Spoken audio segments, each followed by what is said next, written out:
Although I will say for Drew Timmy, like, go back to school and make a lot of money. Like, just do it. You're going to make twice as much money going back to Gonzaga as you will playing in the NBA next year.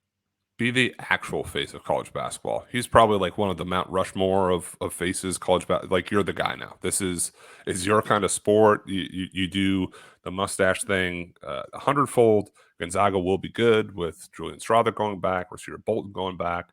Go back and be the dude, because the NBA, to what you said, I just don't think he would make as much money playing professionally. There's still some things he can work on and iron out in his game. I don't know if the foot speed jump defensively is going to necessarily get there, if the shooting becomes reliable on the move or set threes. It's just more of it's going to be his decision, right? It's going to be like, hey, I want to go make money, be a pro. I don't want to go to class anymore. But Gonzaga's not a bad spot to be at either. Here's the thing. Adam Morrison is probably like the Gonzaga legend, right? Like, when you think of Gonzaga, like when you think of North Carolina, you think of Michael Jordan. When you think of Duke, you think of Christian Laettner, right? Yeah. Or like when you think of Michigan, you think of Chris Webber, right?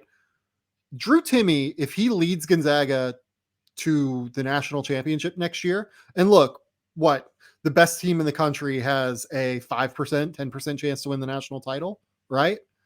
If Drew Timme is the one that leads Gonzaga to a national championship, and he is the first player to do that, he is the all-time guy at that school. There is nobody else. John Stockton? It's not even close. It will be Drew Timme. He will be a 3-time All-American that led them to a title. Like, look, I love me some Drew Timme. I do. John Stockton's on the dream team. It doesn't matter. Oh, I think about fans at that school will not think of it as John. They will think of it as Drew Timme. They will think of Drew Timme ahead of Adam Morrison if he leads them to a championship. That is a much more, and this is like thinking out into the future, but like, and you're thinking of like a 5% chance of it happening, 7% chance of it happening. But you absolutely take that chance if you're also going to be making double what you're going to make in the NBA on a 2-way contract if you're Drew Timme, right? Like, this is a no-brainer, I think. Spokane Bar and Grill and, you know, the Ford dealership out there. And there's real Shout out Jack and Dan's, baby. Stockton's dad's bar. Well, yeah, I'm sure they'll have some money behind it. Yeah, it's like he's gonna make his endorsement money just a different way. He can do it in Spokane and get more reps and become one of the all-time college basketball greats. I don't see that happening in year one of the NBA or professionally playing either. Yeah. Let's just talk about Gonzaga now. 20 to 45 next year, just to throw the random number that we have this year on it, right? 20 to 45, right? We're doing all the hedges. I love Julian Strawther. I was a fan for a while. He came out really hot as this off-ball scorer this season. It was good for like a sneaky 17 a game when no one was really paying attention to him, and they were so hyper-focused on Timmy and Chet. And then it caught up. He cooled down as the season went on. And I like the size and the shooting, but he was best as like the fourth option out there. He shot 34% from three the second half of the year. Now he goes back. They have Rasir Bolton.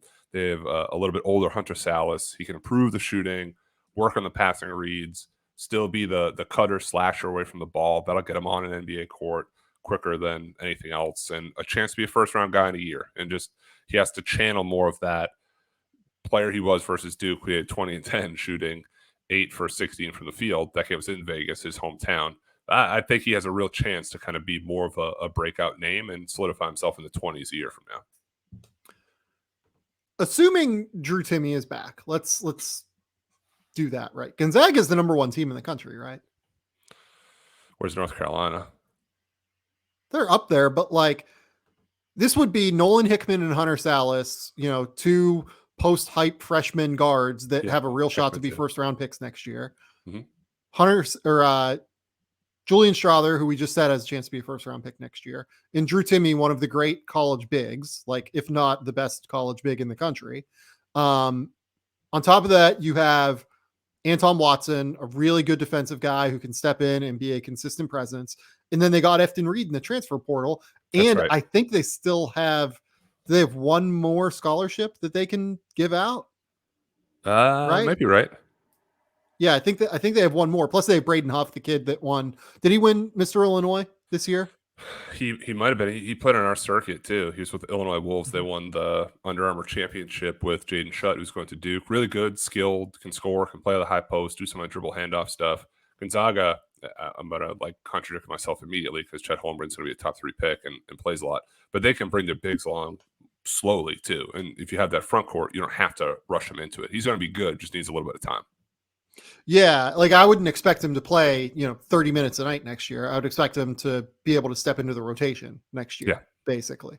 But that's essentially a starting lineup of Nolan Hickman, Rasheer Bolton, one of Julian Strawther or Hunter Salas, probably Julian Strawther, and bring Hunter Salas off the bench as the sixth man. And then you have Drew Timme and Efton Reed, or you have Julian Strawther at the 4 and Drew Timme at the 5, or maybe they go out and get another guy, right? Like, this is a loaded team again. To me, they are the number 1 team in the country going into the year. They're right there. I mean, you still also have Creighton, who's going to be really good. Houston's going to be really good. Kentucky should be better. UCLA, I wouldn't count them out. It's fun. I felt like today was a lot of decisions, and I talked about this with a media person earlier. There's a lot of decisions today, like for college basketball. I don't think there's many like impact NBA decisions like, holy crap, that guy was projected 12th. He's in or out. These were guys in that 20 to 45 range, more toward like the 45, who will make college basketball great and may not have like that real type of pop in the NBA. So it was today thus far has been a win for college basketball overall.